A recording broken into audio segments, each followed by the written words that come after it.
Israeli फौज ने गजा में बच्चों समेत मजीद 10 फलस्तीनियों को शहीद कर दिया। इसराइली फौज ने नवंबर में 3 यरगमालियों की हलाकत अपने ही फिजाई हमले से होने का एतराफ़ कर लिया। काबिज फौज ने मगरबी किनारे में नए ऑपरेशन का आगाज कर दिया।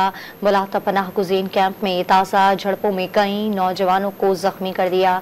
घर घर तलाशी के दौरान फलस्तीनियों को गिरफ्तार भी किया गया। तो दूसरी जानिब इसराइली फौज ने एतराफ़ किया कि नवंबर में 3 यरगमालियों की हलाकत उन्हीं के फौजियों के हमलों में हुई है। इसराइली फौज इससे कबल यरगमालियों की हलाकत का जिम्मेदार हमास को ठहराती रही।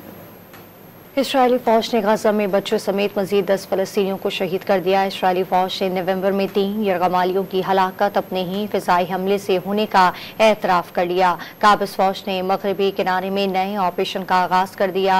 मुलाता पनाह गुज़ीन कैंप में ताज़ा झड़पों में कई नौजवानों को जख्मी कर दिया।